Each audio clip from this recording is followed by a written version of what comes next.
regardless of what has happened, we're showing ownership. This is our town, and in the same way, people who are listening, who are watching, the same rings true to wherever you are in Western Jamaica that has also been impacted. It's about the community pride.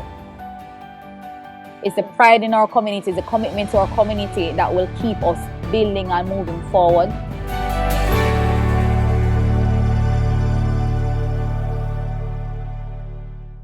Hello, my global family. Welcome to a brand new series of the Global Yaadie podcast. I'm your host, Dana Lynn.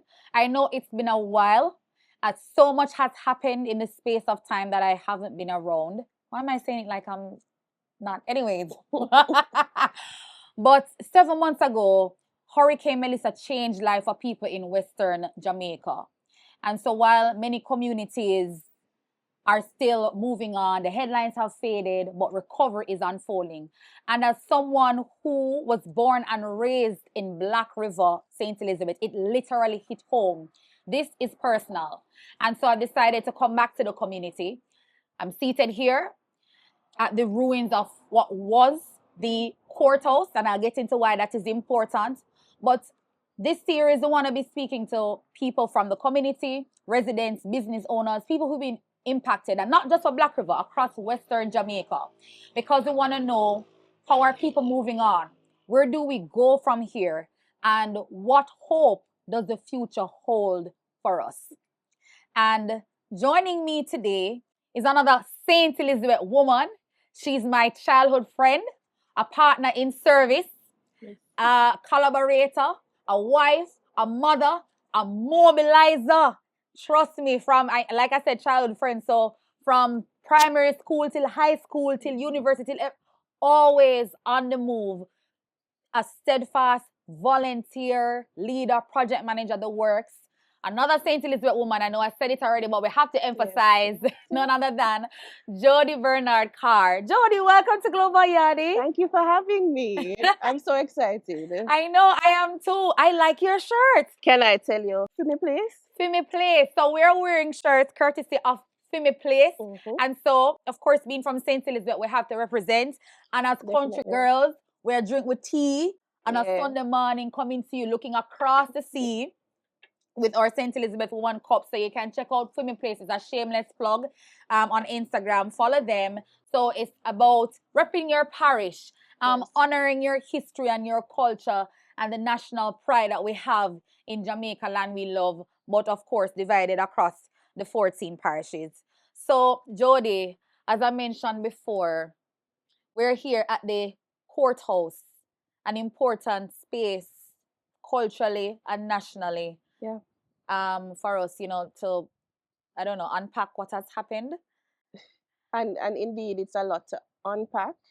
But definitely this venue, it speaks to how much we would have gone through, and the ruins of it it just speaks to how much Black River has gone through, how much St. Elizabeth has gone through, and not moving away from the other parish, but just speaking specifically to our hometown.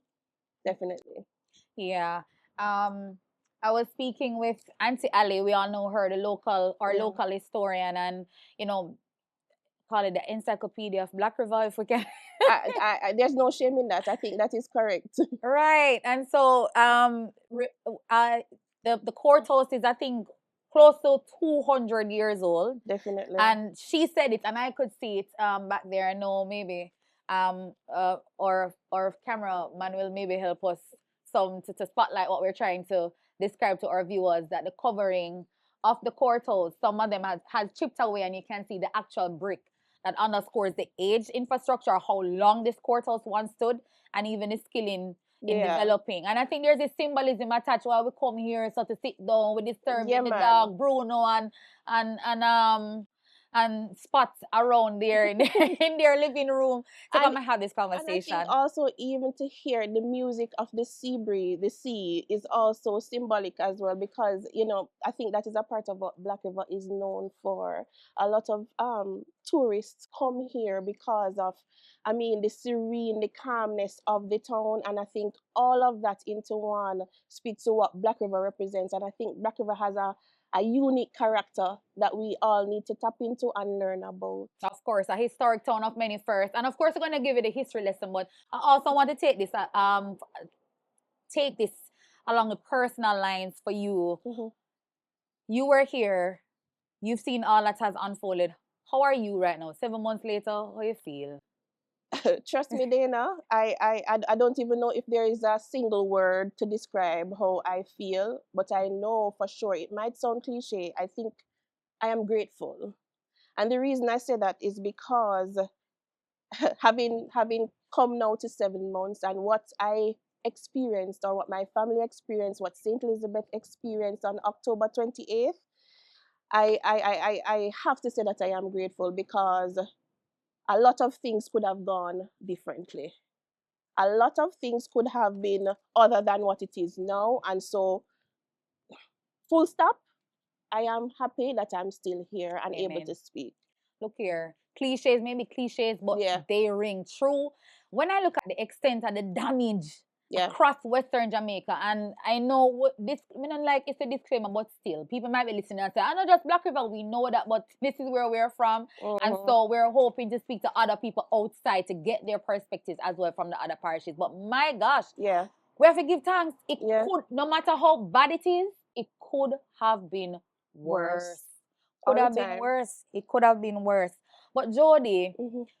the night before the storm, my dad, the day, hounding me, Kingston is not safe. You need to come to Black River. I said, Daddy, are you watching the news? Yeah, understand what's Melissa, going I on. go walk through Black River, you know? Are you seeing what's happening here? And so, but you were here. I was. And if I could be in their town and hear the breeze, I sing the alphabet song. Yeah. So may I imagine, what was your experience during the storm? Trust me. So before the storm, right? I had to go to the supermarket to just get, a couple things. And I drove from my home right along the street, mind you. And I took a video of how seemingly calm the sea was, right? So just like how you'd see it here, the waves going back and forth, not knowing that there would be a significant turn of events in the space of a couple hours, or several hours. Now, fast forward to the morning of October 28th, and that morning when the rain started to fall. Remember, Melissa her journey was very slow incoming. That was the other thing. So persons maybe took it for granted. You understand? So her coming inland was very slow, and I was there, doing regulars, made breakfast, everything. Up to now, the breakfast probably the day. You understand? But made breakfast for my family and everything, and was there. But of course, rain was falling. But by a certain time, I remember when I had to text my sister and say, we need to make the effort to mobilize support. And I didn't know what was coming after. It was simply based on what I saw. What point was that? At what point did you know that Melissa was going to be different? This is in a storm, Jodi? In the storm, Dana Lynn, it was in the storm that I said, we have to. And I think it's based on the fact that we would have experienced barely the year before. So based on what I saw at minutes to 10 at the time, I realized that there was a need for me to reach out to my family just in case I never had the opportunity. So at 9:50 a.m. on October 28th, I sent a message, and I have it in my phone to date. I sent it to my sister Shanique Williams, who we now partner with. We can verify that, because even when I couldn't hear from you, my parents, and when I called Shanique, and Shanique said, Dana, Jodi say, the last thing Jodi say, we have to go start up the GoFundMe. That's what I said to her. And then it was cut off. So I'm like, no man, this is so serious. Yes, it was serious. At that time, I knew that we had to start making the effort. I didn't know the extent of the damage that was coming. Me can't see in my future, me no profit. But at the same time, based on what I could see, and I mean, I was a child. I was a few months old when Gilbert hit. So me no remember nothing about that. But I did remember burial. Not true. I don't mind. I've aged gracefully. Yeah. So, having not much memory of Gilbert, having experienced other storms, and then most significantly burial, and then Melissa, I knew that this was going to be a little bit, a lot different. A lot different. Boy, it can't be even sensationalism because it was bad. But when we saw the footage, the pictures coming in, whether through media, whether through community, it was circulating all over social media. It was bad. But everybody always say, if you're seeing it through the screen, there's nothing like seeing it in person. Like when you stepped outside and saw the place, what was your immediate reaction? Dana, there were so many different emotions running through my body and my mind at the time. As I said, I cannot fully describe it, but I knew that. So in that moment, I was just happy to be alive. I was just happy to be able to touch my family members and say, yeah, man, we're all right. Having lost all of what we did, I didn't care about that. I had no concern about the physical things or what we owned. I was just happy that we were together. When I stepped out of my house for the first time, we couldn't even open the gate, right? But the first thing I thought about was other family members or persons who I didn't know what their status was. Yeah. Right? So we stepped out and we saw almost quite a few people on the street just walking and trying to understand what was going on. Some people had injuries, some people just looked out of it. But at the same time, persons were just there trying to figure, where do we go from here? Yeah. How do we recover from something like this? And that is still the question that we're asking 7 months later. But also, Jodi, see, you spoke about you're personally in the storm. And you are, my chief collaborator. And even aside from what we were doing together, your hand was in other things, providing support. Because even from where I stand, it's different, when you're helping people who need to be helped.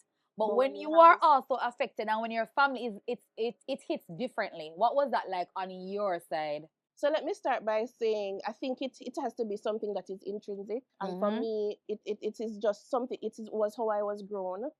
And I have to big up my mother because she always taught me to give back. Yeah. Whether or not it is that I am still also in need, it's always important to give back. Yes. Right? And as you rightly said, I had my hands in a lot of things from primary school. Let me give them the bio before you come back. Hold up one from primary school. All right, so obviously primary school there was a gap. So I'm not gonna remember everything, but my memory of you, Jodi in a marching band. When I went to Hampton, you were a senior. I was Jodi in a SFA. Weren't you chair of Sixth Form Association? Yeah. Choir director. Now you said to go all together sing. Yes. Sports. Yes. Involved. And I remember to a prize giving, Jodi received the Joan Linton Trophy. Oh my God, for the student that contributed to the life of the school. And I know obviously that you would have taken on so much more university work. So I'm just saying, not what she told me. This is from my observation as a child growing up. She was always that person. I mean, Dana, all of that said, and of course, there would have been so many other things that I would have been participating to date. But I mean, you know me. Yeah. The fact is, there's a mantra that I go by, and it's by Gandhi, and it's better to give yourself in the service of others than not to. And so I go by that simply because I think it's my life purpose, God's purpose that He has instilled in me, that I always have to make sure that I'm giving and I'm serving others. Yeah. So that being the mantra and that being the purpose, I've always had to make sure that I've involved myself in things that allowed me to do that. Yeah. So even though I would have experienced Hurricane Melissa, significant losses from within my family, my parents, all of that, it was always important for me to make sure that we supported our community. And a part of the reason also is because I love this town, right? I love my hometown. So I had to do something. Feel We please, please. feel please. Yeah, no, you're right. And even when you mention family, some of the things that boy, this I can't even say double whammy. And when we speak, like we said before, we're talking about all of the parishes. They know what we're talking about. You can't even say, all right, I just wanna we hit so one person can support that person. Even though support has still gone around, it's like almost everybody. So even in the days, like I remember the very weekend after Melissa, and I'm interacting with so many community residents and people that we grew up knowing, and it's almost the same. Like everyone is saying, boy, Dana, it's like we have no shoulder to lean on because it's all of us. So yes, we're gonna lean on each other, but we're just trying to say like one person said to me, it's not like I can say, let me run go over mama. My mama host up gone too. Mama host up gone too. My son host up gone too. Over there's a host up gone too. So it was a lot of that going around. And we are grateful for the outpouring of support. Most definitely. The support has been tremendous, and I can tell you, I want to pause here to big up the person. So we started the efforts to mobilize hurricane support since Melissa, you and I. Yeah, from Beryl. From Beryl, right? Yeah. And it was because of the support that we got from Beryl, I said, okay, in the eye of the storm on that October 8th morning, that I said, okay, it's time, right? At 9:50 that day when I sent them the message. Now, having done that, But you're good though. No, I have the same idea for help everybody else. Help, because come on now, not everybody have network like we, you know. True. Everybody have people where say, as you rightly say, we can go up a mama or whatever. We have to go try reach out to people who strangers sometimes who just see the situation and know that let me lend a helping hand.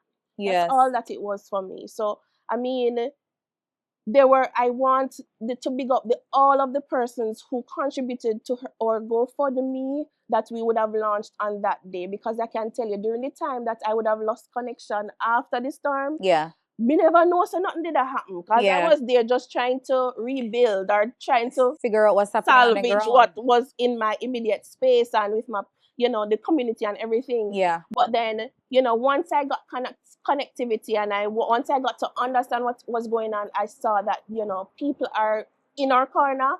They saw the damage. They saw how much we needed the support, and everybody rallied around. Yeah, man. Everybody came on and supported. So even the target, Dana, remember the goal that we had set for the GoFundMe? The goal that we set, we thought we were going to go for, I don't remember the amount. No, but we significantly surpassed that. Well, actually, we surpassed a lot. No, what I remember is that for Beryl, we had a lower target. Right. And we didn't meet it. Right. And then this time we kind of stretched it, and it within the same time, within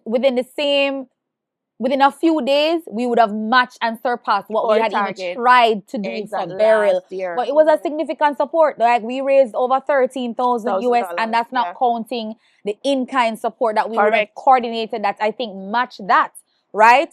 So let me take off my glasses for the one here and say thank you. Thank you so much. To people who have reached out and who kept reaching out. Yes. When I tell you, when a TV have hand, and we don't want to get into trouble by calling some of the names right now because we've tagged them on our respective social media, but some of the organizations that we've partnered with and collaborated with for other things, we're happy to see them, come to the fore and say, give a helping hand and to provide the support and just understand the situation. So even in that community, I mean, we're outside. Yeah, we're outside. The elements. And a Black River with it. Yeah, when it comes, but Jodi, post-hurricane resource mobilization is eye-opening at a different level. It is. And even for me, when you deal with community and people, there are so many levels to it. I mean, it's not going to stop what you're doing, but dealing with people that you know and from your community, that's a whole other thing. But what were some of the experiences or some of the lessons learned from mobilizing this time? Because the idea is that maybe for people who are listening and, whatever. Right. So to be honest, I really had to, because I mean, obviously, you would have suffered personally emotional trauma. You suffered physical damage. you're not even sure of what are the next steps for your immediate circle, much less. Yeah. Right. But then, as we were talking about the fact that we had to step out because we saw that there was a greater need, and I mean, we are persons who give ourselves and serve. So to be honest, I had to take a step back and pull on my project management expertise. Yeah. In an effort to be able to say, how do we treat with this to make sure that we had equity? Mm-hmm. In an effort to make sure that there's a balancing of the scale, because say family, friend, everybody are here. So we come from Dana Lane. So everybody knows us, knows what we would have done with the GoFundMe, and everybody had a need. So I figured that it was important to do needs assessments, understand what were the needs of the people, what were the immediate needs, because right after hurricane need different from no need. Right. No. Important. Yeah. Right after the hurricane, the need and we knew would that be different too. from now. Right, because even for us with the GoFundMe, what was happening at the same time that people were responding, and like we're asking for certain resources for certain donations, like specific household items and things that people needed in the moment. And we realized that we were getting that for in-kind donation, and then we said, okay, let's allocate for when the time comes where people need infrastructure support and so on. Correct. And one of the things that I appreciated for some of the people in our network, I mean, yes, there are people who want to come and see the damage and want to be upfront, but you had some of them that says, listen, I don't need to be here right now. Let me know what you need. Let's coordinate. Correct, and it helped us because when people in the community saw people who they know coming to their assistance and coordinating, that also meant something. It's not that they weren't grateful for strangers, and a lot of people were, but there is a difference when they see their own also coming saying, together. We have a responsibility because I feel we place. I feel we place.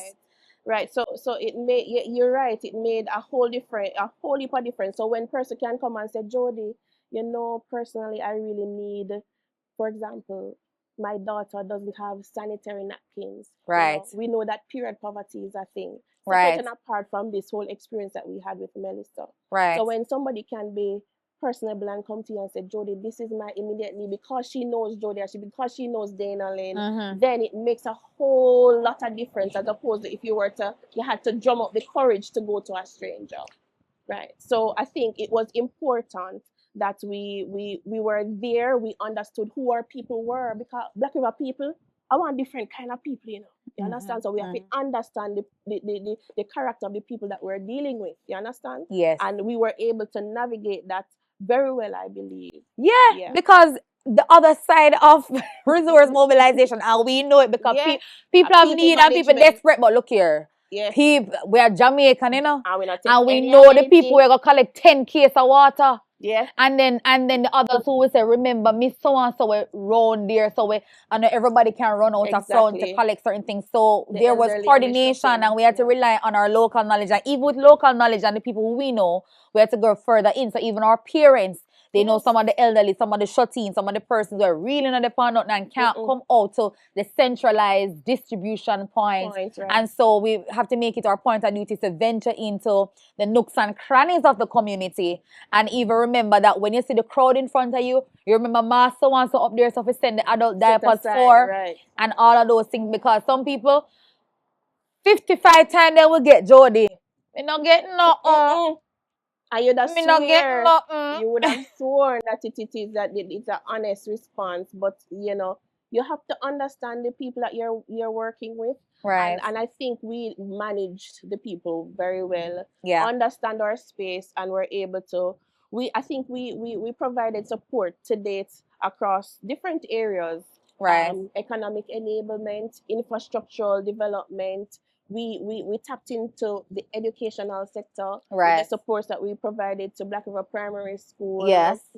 Additionally, we provided the church as well. And then even over by Parity with officials. Though it is not Black River immediately, we provided support to our officials in Parity as well. Yeah, so Parity feed us. Yes, of course. And so, Breadbasket Parish, we had to make sure that we extended the support, not only for immediate Black River, but for who we saw that the need was great or greater. Yes. Right? So, with that in mind, I thought that we were able to pull all of the resources that we had, whether in kind or cash, and just direct it into the spaces or the areas that really, really needed it. And so I think that's what we did to manage what was given to us. And we're still doing it Yeah, now because people still need help. It's the start of the hurricane season, and there are still people who have not recovered in terms of the infrastructure.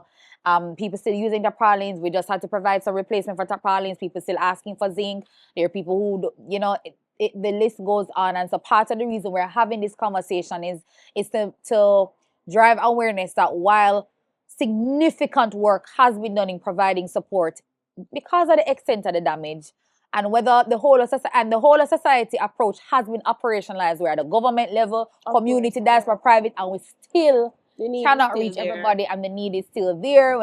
You mentioned education, and even though we were happy to connect with our alma mater and to provide the kind of support that we did through even referrals as well as direct support, I can't even get into that. The displacement. Somebody tell me the other day their child's still not going back to school. Right, because I mean, if I were to use Black River Primary as an example, I mean, as far as I know it now, not all grades are fully back in school on a full weekly schedule, really. Really, so, and that means that, I mean, your child is not going to school from Monday to Friday, right? So they had to be a shift or a pivot to say, okay, let us focus on the senior grades from grade 4 to 5 to make sure that persons who are students that are preparing for PEP were able to get the attention. And even so, persons in those grades were displaced to the extent that we can't even find some of these students. You understand? Today, Wow. Principal Miss Sharon White of Black River Primary says that up to now she can't find some of the students. So it's still an issue that we're Is it that and they experiencing. may have maybe gone to other schools, or whether a Right. combination of maybe not in school, or they've been I mean, I think registered in other schools I now. think it's a combination of reasons. Some students have moved on to other schools based on Right. the fact that probably better support would be provided at these other institutions. Others, we just cannot find them because maybe they can't find work. Yes. And I have to say it as plainly as it is because they have to be the breadwinners or one of the breadwinners for their families. Yeah. Some persons just move because for a better life, I Yeah. can't stay here. No, I would definitely understand. I remember even the power of social media. Somebody sent me something about a security guard who worked for a particular company, and he was asking to be moved out of Black River. That was immediately after the hurricane, Yes. and he had maybe like a pregnant wife or child. His wife was pregnant, I think, and the security company actually responded and coordinated to have them relocated into Right. Kingston, and we respect that. But then you have so many other situations where some people don't have options and what to do. But before I even go into that, you mentioned about the children, and I wanted to come back to children because sometimes they're overlooked because big people carry the weight of responsibility. Yes. How we move on from here, the breadwinners, providing infrastructure support, making sure that the kids have a home, but the children also have experienced this and are living their own trauma. So as a parent, how can you encourage other parents and guardians to be supportive of children in times like this? So let me tell you, first of all, I believe that children are the most resilient human beings you can find. I feel like, based on if I have two girls, and those girls, based on what they experienced for Hurricane Melissa and how they've pivoted, the growth that I've seen in them based on all that has happened, I believe that they have grown to be two resilient young women, right? What I would say about how it is that for other parents, other parents who have children, whatever age they are, because children are children and trauma is trauma, and the experience is the experience. So what I would say is that the most you can do is talk to them, understand where they are coming from, and meet them halfway. And sometimes you will see some behaviors that you're saying, that is not how she normally would respond. And then that is the moment that you need to tap in, understand what they're going through emotionally, and then respond. So as a parent, I think it is your duty to make sure that you not only understand what is going on, but you find a solution. You might not be physically or financially, whatever the other means are, able to provide the support, but it is your duty to find it, right? So I think it is important. Yeah, that's simple but significant, because I even think back to a time I was trying to find out something about my family back then. And one of my aunts said, they never really know them because when we grew up, with parents never really talk to we, because we just know say them our father, our mother, and them and that is that. And so being present and actively communicating, some of us, if they spend the time to even ask, there's so much that the child can say and help, because like I said, now the older I get, you realize that you look at children and you feel like they're acting out, but there's always a reason. So I mean, also I think psychosocial support is so important. I find that my girls have responded to, outside of school, extracurricular activities that they have been a part of helps them to be able to express themselves better, to be able to come to mommy and say, mommy, I don't feel like going to school today. Right. Mommy, this is happening to me at school. This young man or this girl is bothering me, whatever. It allows them to be able to express themselves, express their emotions. It is so important for us to be able to have children that understand how important it is to speak out. A lot of children, and I think it would have been, I mean, the trauma from the hurricane is a contributing factor, but so many children these days don't have the avenue or the platform within which they can just say how they feel. A true, like, safe space for those safe space. We say, mommy, XYZ did trouble me, and I don't like it. I don't want to go back to school. Right. When you hear something like that, I mean, you have to take a step back and zoom into it to see how you can address. So I think parents, listen, please listen to your children. Observe the behaviors and try to, tap into ways how a lot of us don't. I mean, there's no manual for parenting. Everybody know that. But at the end of the day, let us tap into or reach out to people. If it's even to go to your neighbor and say, or somebody who you trust and say, Mary is acting out in this way or that way. What do you think that I can do? Yeah. Suffer in silence. So we stop that now. No, it's not the time. Too much support mechanism or avenues there. Yes, and as you said, it too, and not so. I know a lot of entities have been actually providing psychosocial support. IOM, International Organization for Migration, as a UN body, I know they've been coordinating. And even in Black River, there were some entities that provided psychosocial support. Specific to the children. Correct. And that did help somewhat, and encouraging them to express, to play, and other activities to give them that outlet. So we've emphasized a lot that we're in recovery mode now. One of the things that gave us hope. You remember when everything is shut down and we started seeing the message on social media, Intone back open, SNC open, Call is open, Allen's Pharmacy mobile. Oh, speaking of Allen's Pharmacy mobile bus, we also hear that they've moved back in store, so they're no longer using the mobile bus, so they've gone back to the physical space. So that's a good indication that things are coming on stream. When we saw that Western Union, so the service is coming back. Obviously not at full capacity, not where we want to be, because you pass High Street and we see the empty buildings and we say, boy, then people are going to come back. Remember, everywhere you turn there used to be a wholesale, none of that, and we understand that some of the people with the wherewithal, they're going to have to move to greener pastures until we kind of figure out what's been happening. But so we're happy for the progress that we're seeing with some of the businesses coming into. But I know even from the business community, which I'm hoping to speak to some people from the business community too, about how they feel, what does the future hold, because we hear the plans for redevelopment for Black River.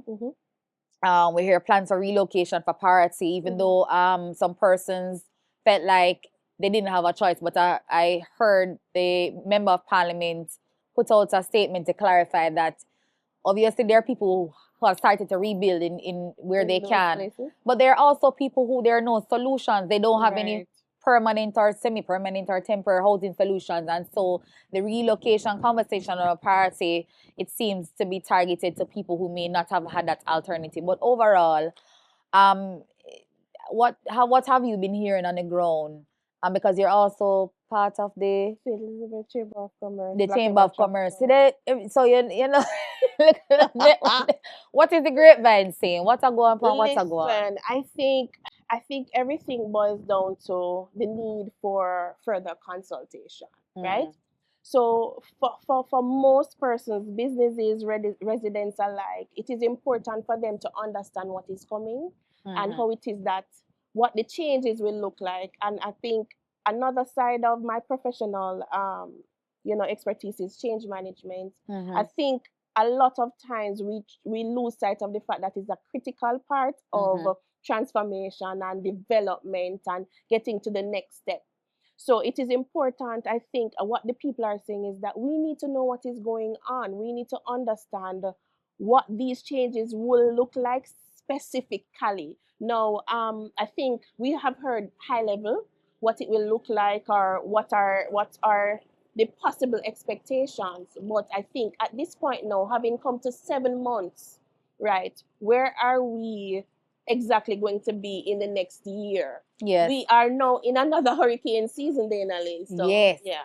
What is it that, how do we prepare for another hurricane without having to lose what we eat a couple zinc then we just put on for our house? Eh?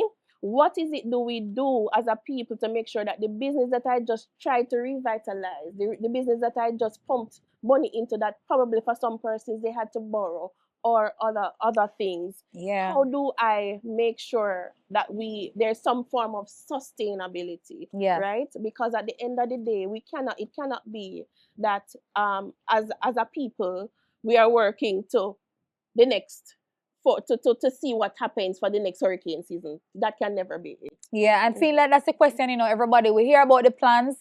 We did feel good. Yeah. That it is on the national agenda. We get that and we love that. And we understand, given the time, that it's about rebuilding in a resilient way. Yes. And in a robust manner. And we have to incorporate modernization and so on. But we hope in a way that preserves the character of the town. But I feel like the question is, what people do in the interim and how and what are we doing in the interim, and I've been speaking to people in the community. I'm not saying that the consultations won't happen, but we're anxious for it because people want to speak. Yes. People want to talk. They want an outlet. We just hear upon news, and so they want to have the conversation. And I want to come back as St. Elizabeth women, cultural ambassadors. Yes. Put on the 2017 Jamaica Festival Queen hat, put on the chairman of the St. Elizabeth Festival Queen Committee hat from a standpoint of culture and preservation now. Jodi, people feel strongly about this now. Yes. Long time the millionaire should have lit down. Some people feel that way. Yes. Black River is a national heritage district. Correct. Right, and St. John's Anglican Church, a parish church, a church in the middle of the town. This is me pointing because the church is down I can't see the tower of the church here. We're looking at the tower of the church. Mixed views about what should happen. People say like, oh, it shouldn't be there in the first place. Some people want it to be restored as is. Some people want it to be restored, but I know there are community volunteers and church members that have actually gone to salvage material from the church and to rebuild. And I can understand that. I don't think they're saying to rebuild, or we wouldn't want it to be rebuilt as is, because even to talk about those bricks and all of that we're not asking about sourcing the origin material to do everything exactly as is. We know we have to do something that is category 5 resilient.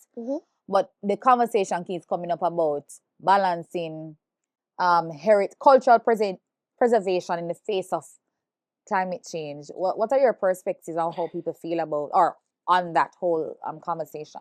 So let me tell you, I totally understand where both sides of the aisle are coming from. But at the end of the day, the word balance is I think is the critical word here, the critical thing that needs to happen.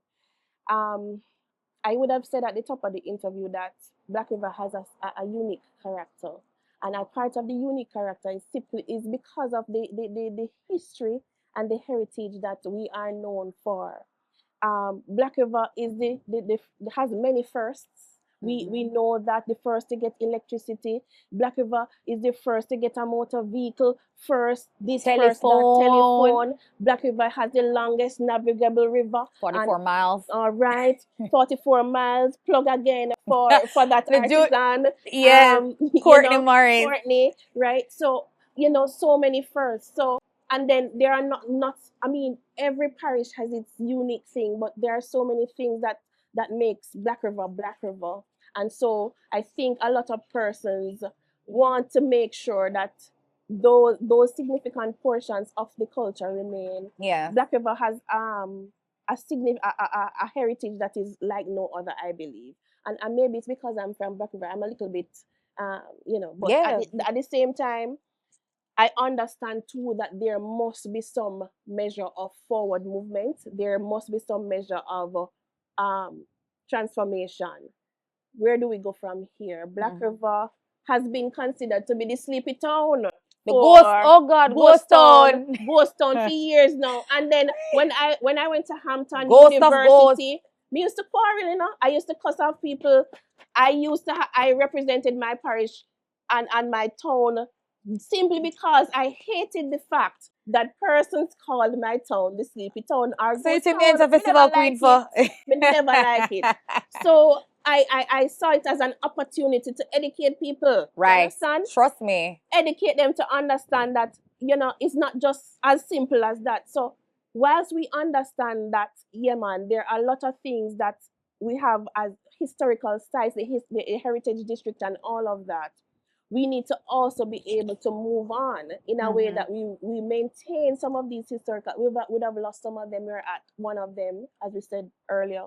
But we need to find a way to find that balance to be able to push Black River into the future. Yeah. To be able to exist amongst the other parishes in a space where we're not left behind. Right. So, and that's the simple thing. And that makes sense. I'd love to see the church rebuilt, as long as the engineers and the experts say it's feasible to do so with the type of material that, will be resilient, because there are ways to incorporate surviving material into the church. And nobody's against a modern structure, but you can do that, because I think about it too, from a heritage standpoint, from a tourist standpoint. All over the world, in Europe, in Latin America, churches are critical features of the tourism product. People flock to these. So why my church must lit down and stay? And right? No, so in the same spirit of preservation, in the same spirit of national pride, of tourist attraction, whether local or international, there is an opportunity to preserve. And so it also extends the conversation beyond what we're able to preserve physically. How do we hold on to culture in the age of technology and the Internet of Things? There's so much that we can do. I would love, just as how the guy in the Danda that do the 3D. So even with the ruins and some, couple years from now, or maybe not years, you're walking past, because Auntie Alison too has her Way Back When tour, which she has revamped. So somebody come and sponsor a beer ship. Nobody not pay me for these plugs, I would not get no pay. I'm not even counting, but that's just the love of community and all of that. But she's doing her Way Back When tour. You can hold up your picture and you see the 3D or the augmented, the AR, augmented reality of the building in its original state. So there are so many ways that we can reimagine and as we move forward with the culture. Virtual reality and AI and all of those things. I picture what's happening downtown Kingston now, of that artwork that is in downtown Kingston. I think that is a perfect thing that can be transformed and used in Black River, just to make sure that we preserve what it is that we still have, even after Hurricane Melissa. So we can use the technology, we can use the tools and the systems to make sure that we're moving ahead in the future, but we still have our past, and we can remember and reflect at any point. Remember too that we also have our children who are coming up. Them not understand some of them what don't we would even have know. gone through. They don't even know, some of them. Right. So we need to be able to make sure that there's a mechanism in place that allows them to be able to come and say, yes, this was what would have happened at XYZ year, and put the mechanisms in place. Put it on the mechanisms that they understand and can relate to. Instagram, Facebook, all of these things. Yeah, man, well said. So now, winding down, and I want to ask you two things. Well, I think we have covered some of it when we were speaking about recovery, but if you were to share with people based on where we are now, what do people need at this time? So I think I said it earlier when I said that the need that was there in the beginning, meaning Relief, immediately after the emergency. hurricane, in terms of immediate relief support, I think the support that is needed now is a lot different. So whilst the need was there for hurricane relief, all of those different items, water, food, clothing items, I think persons have moved past that now, and they are at the point where we really just need to have a roof over our heads. So the physical infrastructure support is critical. A lot of persons, we spoke about it, a lot of persons have not yet gone past the tarpaulin on their as coverage for their roofs. And the tarpaulins that they would have received in the earlier parts of the aftermath of the hurricane wear out, shriveled down. It has no use anymore. No, Yeah, to no, nothing, that's right? true. It's true. So again, persons have gone back to having really just nothing on their roofs because they have not really gotten the support, or are not able to access the support that will allow them to get zinc, whatever it is that is considered to be infrastructural support. So I believe at this point, most persons want to be able to say, okay, all right, at least half of my house me can cover up. So if anything, me can go in another part. You understand? Yeah. So I believe that is where we should be, directing a lot of the effort. And I know that the government has been doing a lot of that, but I think we need to, direct more effort in that area. Just to say.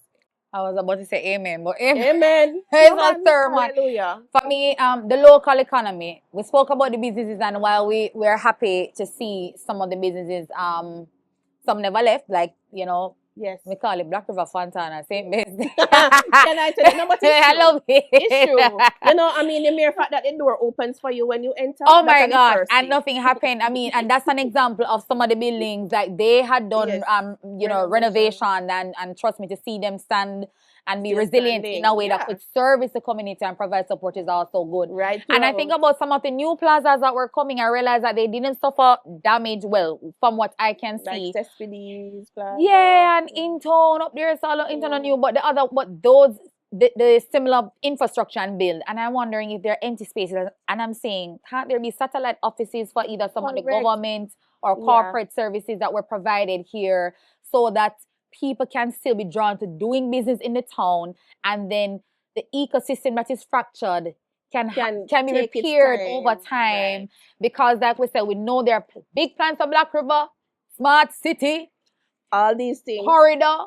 Our tourism minister But said in South the Beach, even though I don't interim, want it like right. South Beach, although we want the pull. But I know what he means, because it's Of something that course, you will still want retain the character. But with all those plans, and regardless of how people feel about the plans, they won't happen overnight. So we Takes time. want to know, for the interest of the local economy and the community, how can we reactivate the polls? Black River Day gonna keep this year? Yeah. Are we gonna have Black River Day? I mean, I don't think Black River Day is gonna be a Even if thing in a this year. scale down way, although nobody know. Typically, Black River Day is held on the last Friday in July. Unfortunately, and we're already in June, right? And I mean, it takes a lot to put an event of that Like, magnitude together. together. It has now become a national event, so a lot of moving parts, a lot of things to consider. And I mean, we had to consider. I think the executive had to consider. I mean, how the town would look. As I mean, we understand Black River in terms of the how the town is structured on Black River Day to look a particular way. With the changes that have happened since Hurricane Melissa, a lot needed to Just have have to go gone into parade it. out at So we'd have Independence to go Park and ask Dan's prioritize. Motor World if them can give, I don't know, something to just. Yeah. But I understand. But It's then not the I same thing. think that, I mean, going back to your point about those little satellite government agencies, is so important, because when I think of a old lady who lives alone, who has to take taxi from Black River to Santa Cruz or Mandeville simply to get to the bank, simply to get to the tax office, Right. or to even get to the water commission. I'm not sure if the water commission is, I think there's a satellite office for water commission here, but just to pay bills that you would just go down into the town and do. Yeah.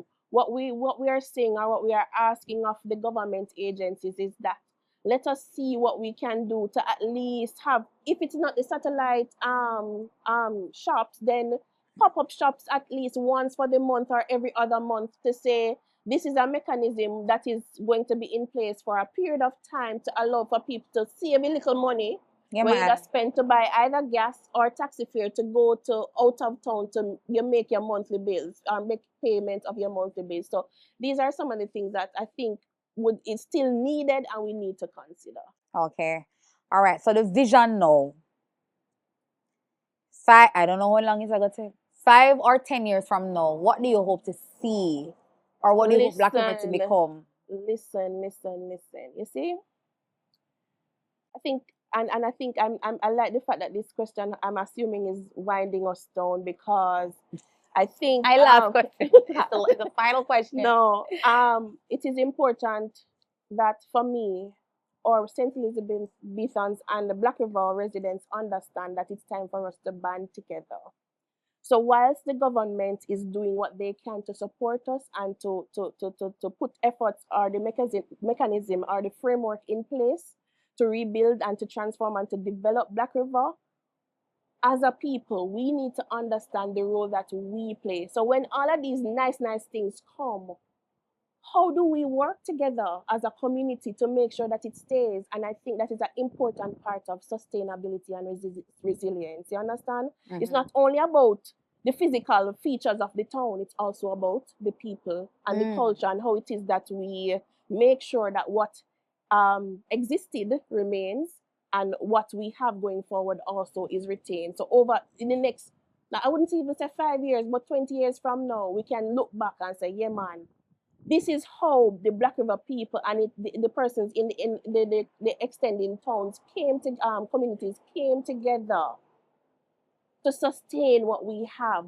We cannot afford to lose what we have as a people. So it is important. Let us band together. We look forward to the transformation in terms of what the government has said, but then also it is important for us to understand the role that we play within it. Yeah. Wow. I was just reflecting such a cathartic conversation in the rubble of what was once our courthouse, an important space that they used to use even before its judicial role. Of course. Banquets and important functions, events, plays, theaters in the 1960s and beyond. And I think we want to pay homage to that symbolism that regardless of what has happened, we're showing ownership. This is our town. And in the same way, people who are listening, who are watching, the same rings true to wherever you are in Western Jamaica that has also been impacted. It's about the community pride. It's the pride in our community, it's a commitment to our community that will keep us building and moving forward. So I want to say thank you, Jodi, for sharing. Thank you so much. I appreciate it.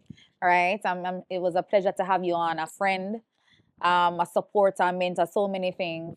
And we want to encourage people there too to just keep with community and let's do what we can to build sustainably and to build a more resilient Jamaica. And we want to hear from you. So wherever you are outside, so not Black River, outside of Black River, even other communities in St. Elizabeth, across Western Jamaica, follow us, like, subscribe, share, drop your comments, and reach out to us if you also want to tell your own story. Thank you so much.